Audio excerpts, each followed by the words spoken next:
చెప్తున్నాను, గండి Ramaram lift 1 lift 3 పనులను 3 మాసాలలో పూర్తి చేయించి రెండవ పంటకు వేలేరు ధర్మసాగర్ గ్రామాలకు, వేలేరు చిల్పూరు మండలాల్లోని గ్రామాలకు సాగునీరు అందించే బాధ్యత నాది అని చెప్పి నేను ఈ సందర్భంగా మీ అందరికి సవినయంగా తెలియజేసుకుంటున్నాను. మళ్ళీ ఇక్కడ 4వది గండి రామారం కుడి కాలువ. ఈ గండి రామారం కుడి కాలువకు 29 కోట్ల రూపాయల మంజూరు తీసుకువచ్చి ఇవాళ గండి రామారం కుడి కాలువ పనులు చేసుకున్నాం. దీని కింద 11 గ్రామాలకు దాదాపుగా 5,600 ఎకరాలకు సాగునీరు అందించే అవకాశం ఉన్నది. అంతేకాకుండా ఇది 11 గ్రామాలు, దాదాపు 29 కోట్ల రూపాయలు, 28 కిలోమీటర్ల దూరంగా ఇది వెళ్తున్నది. 11 గ్రామాలలో ఇంకా మనం 2-3 పనులు చేయవలసిన అవసరం ఉన్నది. ఒకటి, కుర్చపల్లికి నీళ్లు తీసుకుపోవాల్సిన అవసరం ఉన్నది, చాగలకు నీళ్లు తీసుకుపోవాల్సిన అవసరం ఉన్నది. అదేవిధంగా ఇప్పుడు ఇక్కడ ఎస్సీకి సంబంధించిన భూములు ఉన్నాయి, వాటికి కూడా నీళ్లు తీసుకుపోవాల్సిన అవసరం ఉన్నది. వీటిని ఉపకారాలు కూడా పూర్తి చేసుకోవాల్సిన అవసరం ఉన్నది. ఇవన్నీ కూడా నేను త్వరితగతిన పూర్తి చేసే ప్రయత్నం చేస్తానని చెప్పి నేను ఈ సందర్భంగా మీ అందరికీ కూడా సవినయంగా తెలియజేసుకుంటున్నాను.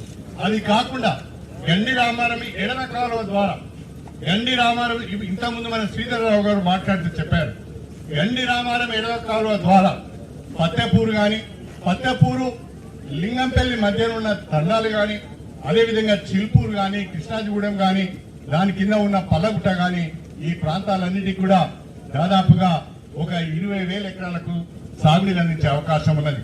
ఇప్పుడు నేను ఈ సభ సందర్భంగా మాట ఇస్తున్నాను, గండి రామారం ఎడమ కాలువ పనులను కూడా ముఖ్యమంత్రి గారికి నివేదించి ఆ పనులు కూడా వెంటనే చేపట్టే విధంగా నేను చర్యలు తీసుకుంటా అని చెప్పి కూడా నేను ఈ సందర్భంగా తెలియజేసుకుంటున్నాను. నా ఆలోచన, నా ఉద్దేశం అంతా ఒకటే, దేవాదుల ఎత్తిపోతల పథకం ద్వారా మన నియోజకవర్గంలో ఉన్న రిజర్వాయర్ల ద్వారా ప్రతి గ్రామానికి, ప్రతి ఎకరానికి 2 పంటలకు సాగునీరు అందించాలనేది కడియం శ్రీహరి ఆలోచన అని చెప్పి నేను ఈ సందర్భంగా నేను గుర్తు చేస్తున్నాను. ఈ మధ్యన ఎవరో కొంతమంది పాదయాత్రలు చేస్తున్నారు, చాలా ఆశ్చర్యం అనిపించింది నాకు. ఇప్పుడు ఈ కాలువ వెంట పాదయాత్ర చేస్తే కొంత కనిపిపోయేదేమో, జ్ఞానోదయం అయ్యేదేమో అని చెప్పి నేను ఈ సందర్భంగా గుర్తు చేస్తున్నాను.